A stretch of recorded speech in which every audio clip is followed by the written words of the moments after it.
Democracy എന്നാൽ എന്താ പറയൂ? 5 വർഷത്തിലൊരിക്കൽ വോട്ട് ചെയ്യാൻ കിട്ടുന്ന ഒരു ദിവസം. നിർഭാഗ്യവശാൽ നമ്മുടെ രാജ്യത്ത് ഡെമോക്രസി എന്ന വാക്കിന്റെ അർത്ഥം അതാണ്. ആ ഒരു ദിവസം, ആ ഒരൊറ്റ ദിവസം ജനങ്ങളാണ് കാര്യങ്ങൾ തീരുമാനിക്കുന്നത്. അതിനുശേഷം ജനങ്ങളുടെ മുമ്പിൽ വോട്ടിന് വേണ്ടി ജായ ചെയ്യുന്നവരുടെ ഭാവം മാറും, രൂപം മാറും.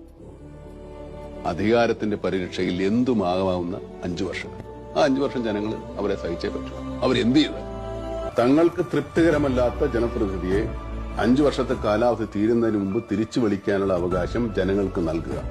ഒരു നിയോജക മണ്ഡലത്തിലെ 50 അതിലധികമോ ശതമാനം വോട്ടർമാർ തങ്ങളുടെ പ്രതിനിധിക്കെതിരെ സ്പീക്കർക്ക് പരാതി നൽകിയാൽ ഇലക്ഷൻ കമ്മീഷന്റെ അനുവാദത്തോടുകൂടി വീണ്ടും ഇലക്ഷൻ നടത്താം.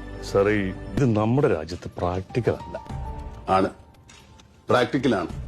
നമ്മൾ അവതരിപ്പിക്കുന്ന ഈ ബില്ല് പാർലമെന്റിന്റെ ഇരു സഭകളും പാസാക്കി രാഷ്ട്രപതി ഒപ്പുവെച്ചാൽ മതി. താല്പര്യമുള്ള സംസ്ഥാനങ്ങൾക്ക് നടപ്പിലാക്കാൻ ശ്രമിക്കാം.